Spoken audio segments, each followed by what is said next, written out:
right, what is going on, everybody? Welcome back to another episode on What the Sheet. And in today's episode, we're going to be making some Adirondack chairs.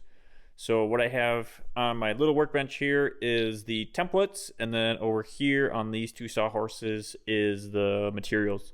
So I got the plans for this from my local Rockler wood store, and what you get in the little box is a set of plans and these cardboard cutouts. So it all comes folded up in a box like this, and then you just want to unfold it and then lay it on either the piece of lumber that you're going to be cutting, or in my case, I just made templates, so that way I'm not going to try and trace it out every time. I can just put these on, get a general, put these templates on, get a general idea of where I need to cut, and then I can come back through with a jigsaw, cut out the general outline, get it pretty close, and then I'll get some double-sided tape, attach the template to the piece itself, and then finish it off with a flush cut trim bit on my router. So in the plans here, it's very detailed enough to where if you know kind of what you're doing with woodworking, you should have no problem making the Adirondack chair. So this first page here, it gives you a list of all the individual pieces and numbers them for you, and then at the bottom it actually gives you the hardware, so what kind of screws you'll need to actually assemble it. Go to the second or third page, however you want to number it. It actually breaks down your cut list based off of the materials, and then gives you the actual lumber size and dimensions. And then now on this chart, it actually tells you what you need to buy in order to make just one chair. So like I said at the beginning, I'm going to be making two chairs. So I basically doubled the material list here, and I bought 6-foot lumber. So I've modified some of the materials. So like for most of the stuff, I just kind of found where it would split in half, or like I think in this case, I can get all three of these pieces out of a 6-foot board.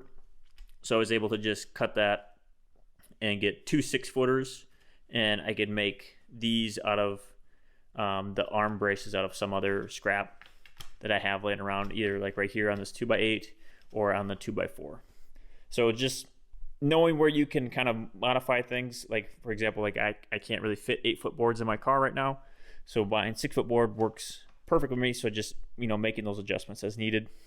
And then like I said, the little booklet here goes in pretty good detail on how to actually assemble these things, how to make templates and batch these out if you want to. And then these last couple pages are just the actual assembly process itself and where to put screws and what size screws to put where. So it's very simple plans. They also have plans for different style Adirondack chairs. They have taller ones. I think they also sell ones that swivel, and I think they even have ones that rock as well. So they have a good variety of plans. I think the box with the plans is only like $20, so it's very cheap. Okay, so for the first step in this process, what I'm going to go do is make sure I pull my plans out, because this is the first time I've made these chairs, and I'm just going to kind of very roughly line these parts and pieces up on the respective boards that need to be made out of, and just get basically a general outline of, like for example, this back leg. I think this is out of the 2x8. So what I'll do is I'll set this on a 2x8, and I'll just strike a line, so that way I'm going to get full leg out of it, and I'll mark up on all the boards all the pieces that I need to make, and then I'll run over to the miter saw. I'll chop them down into smaller bite-sized pieces that I can actually put the templates on, and then we'll double-sided, or we'll just hand put the templates on, trace with a marker more than likely the outline, get all those traced out, and then use my jigsaw to rough cut, and then come back through. We'll stick the templates on with double-sided tape, and then we'll use that flush trim bit on the router to actually finish off all the pieces. And then from there it's just assembly, and then in the morning, because I'm doing this at night, we will go and put some finish on these, because I have a few different options of some outside water sealer for these chairs. So I might do one chair with kind of like a clear finish, and then the other chair I might do like a light deck stain on it. So I'm going to get these cut to rough size, and then I'll come right back when we're starting to do the templating.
Okay, so we got them all, the chairs all assembled here, and the last step I got to do is decide a finish, or I should say my wife has to decide a finish for these. They went together pretty good. Some upgrades that I'll probably do in the future is changing probably the legs and like kind of these 2x4 pieces and change them over to 3/4 inch pine. That way it's all out of the same material. It'll make it a little bit cheaper, make these a little bit lighter, and I'm not too concerned about the strength.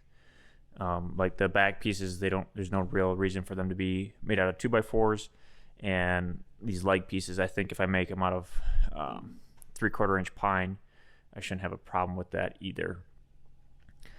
Overall, not too bad. I think between the cutting, the sanding to get these all down to a furniture finish, and then assembly went together probably maybe 2-3 hours per chair. So doing two takes probably about 6 to 8 hours. Basically one solid day in the garage if you're looking to do that. And then finish, depending on how you're finishing it, you could either finish it before you assemble. When you have all the pieces, that'd be probably the easiest way to do it. Or if you have a spray gun, I might get one of those, and you can just do a spray finish on this, and that'll help get in all those nooks and crannies. Otherwise, a roller and then a small brush just to kind of get in between the slats here on the chairs and kind of underneath areas like that, and some of the tighter areas. It shouldn't take more than an hour to do a nice solid coat of probably like a deck stain on these. And one last thing is this weight. They're really not that heavy. I kind of thought they'd be a little bit heavier with having the 2x4s or the 2x material for kind of the main support pieces, but they're really not that heavy, so that's a good thing. But like I said, by replacing these 2x structural pieces with some 1x, it'll make it even lighter. And yeah, and then I also wanted to add on the sides here by the handles, there's some space under here. I want to add something that'll swing out as like a cup holder or like a cell phone holder. So that'll be in the future, probably in the spring, since it's getting pretty close to winter here. But that is all I got for this video. I will add a material list in the description, along with, I'll try to add a link for the actual plans from Rockler. That way you can order those and get the cutouts for yourself if you want to make this chair. Like I said, I think the plans were $20, and then the material cost for both of these chairs was, I think it was right around $100. So if you make it out of 3/4 pine, all of it, including the legs, be a little bit cheaper.